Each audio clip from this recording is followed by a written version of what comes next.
ఆదిలాబాద్లోని BRS party కార్యాలయంలో విజయ్ దివస్ కార్యక్రమాలు.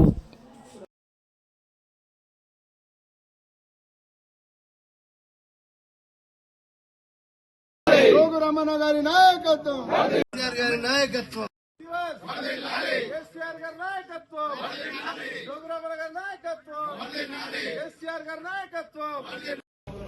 మరి ఇలా తెలంగాణ బాపు, తెలంగాణ రథసారథి అయినటువంటి ఈనాటి రథసారథి, ఆనాటి ఉద్యమకారుడు, తెలంగాణ రాష్ట్రం కావాలని చెప్పి అయితే డిసెంబర్ 9 నాడు, ఏదైతే మొన్న 29 నవంబర్ నాడు 29 నవంబర్ నాడు దీక్ష ప్రారంభించడం, ఆ దీక్షతో దిగి వచ్చినటువంటి కేంద్ర ప్రభుత్వం మరి ఇలా డిసెంబర్ 9 ఈ 9 నాడు కేంద్ర ప్రభుత్వం నుంచి కేంద్ర హోంమంత్రి చిదంబరం గారు ప్రకటన రావడం, దీన్నే మనం ఈరోజు అది కేసీఆర్ గారి వల్ల 29 నవంబర్ నాడు దీక్షా దివస్ మొదలు పెడితే రాష్ట్రమంతా కూడా అల్లకల్లోలమైనటువంటి పరిస్థితిని చూసి కేంద్ర ప్రభుత్వం దిగి వచ్చి ఇలా డిసెంబర్ 9, 2010 నాడు ప్రకటన చేసినటువంటి విషయం మనందరికీ తెలుసు. అదే విజయ్ దివస్. ఇలా విజయ్ దివస్ సందర్భంగా పాల్గొన్నటువంటి ఆదిలాబాద్ పట్టణ నాయకులందరికీ, మహిళా సోదరుమణులందరికీ, పత్రికా మిత్రులందరికీ పేరు పేరున ఏదైతే దీక్షతో సాధించుకున్న విజయాన్ని విజయ్ దివస్ గా ఈరోజు మరి బీఆర్ఎస్ పార్టీ వర్కింగ్ ప్రెసిడెంట్ ఆదేశాల మేరకు ఈ కార్యక్రమాన్ని చేసుకున్నాం. మరి ఇలా కేసీఆర్ గారి ఉద్యమం ఇలా విజయానికి పునాది.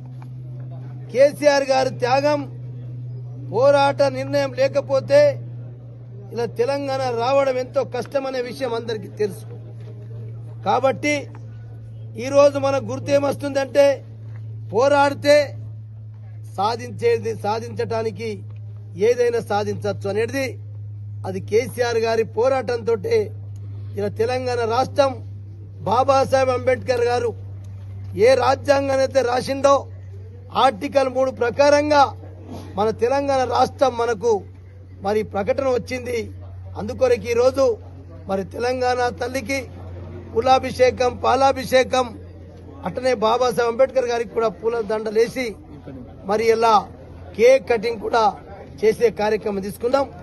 ఏది ఏమైనా ప్రజలారా, ఇలా తెలంగాణలో మనం అధికారంలో లేకపోయినా ఇలా కేసీఆర్ గారు తెచ్చిన తెలంగాణనే ఇలాంటి మరి ముఖ్యమంత్రులు కావచ్చు, మంత్రులు కావచ్చు, ఈ ప్రభుత్వం కావచ్చు ఇలా పాలిస్తా ఉన్నారు.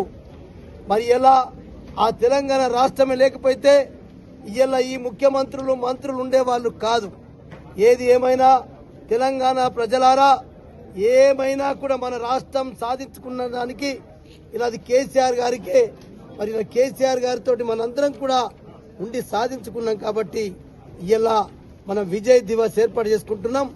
ఇలా 2 సంవత్సరాల కాలంలో మనం తెచ్చుకున్నటువంటి తెలంగాణను ఆగం చేస్తా ఉన్నారు. ప్రజలందరినీ మోసం చేస్తా ఉన్నారు. పేద ప్రజల్ని మోసం చేస్తా ఉన్నారు. ప్రభుత్వ భూములన్నింటినీ అమ్ముకుంటా ఉన్నారు. మనం ఆనాడు అమ్మితే, మనం అవసరాల కొరకు అమ్మి మనం ఇలా ఆస్తులు సంపాదించాం. తెలంగాణ రాష్ట్రంలో కనీసం అంటే నాకు తెలిసి 10 లక్షల కోట్ల ఆస్తులు మనం సంపాదిస్తే ఇలా ఉన్నటువంటి ఆస్తుల్ని ఊడగొట్టి ఫార్మా సిటీ అని, ఇలా న్యూ సిటీ అని, లేకుంటే గ్లోబల్ సమ్మిట్ అని అనేక రకాల ఇలా మరి రేవంత్ రెడ్డి గారి ఫుట్బాల్ ఆట కొరకు కూడా 100 కోట్ల రూపాయలు ఖర్చు చేస్తున్నారంటే అందుకొరకే మనం అర్థం చేసుకుందాం. ఇలా కేసీఆర్ కష్టపడి, తెలంగాణ ప్రజలు కష్టపడి, ఉద్యోగ ఉపాధ్యాయ కార్మిక సంఘాలు కష్టపడి తెచ్చుకున్న తెలంగాణని ఇలా రేవంత్ రెడ్డి ఆగమాగం చేస్తా ఉన్నాడు. ఖచ్చితంగా మనమందరం కలిసి రాబోయే రోజుల్లో మరి ఇలా తెలంగాణది ఒక్క కేసీఆర్ చేతిలో ఉంటేనే మన తెలంగాణను మనం ఇంకా భారతదేశంలోనే గొప్ప రాష్ట్రంగా సాధించుకోవటానికి వనరులున్నాయి, అన్నీ ఉన్నాయి. కాబట్టి మనం అందరం కలుద్దాము. మనం అందరం కలిసి మళ్ళా కేసీఆర్ గారిని ఏ ఎన్నికలు వచ్చినా ఏ ఎన్నికల్లో కూడా కేసీఆర్ గారి పేరుతోటి కేసీఆర్ పేరు చెప్పుకొని ఎవరు మీ ముందరికి వస్తే ఇలా సర్పంచ్ అయినా ఇలా ఎంపీటీస్ అయినా ఇలా జెడ్పీటీస్ అయినా ఇలా ఇంకా ఏ సింగిల్ విండోలు అయినా అవన్నీ కూడా కేసీఆర్ గారు పేరు చెప్పుకున్నటువంటి వ్యక్తులకే మీరు ఓట్లేసి గెలిపించండి అని చెప్పి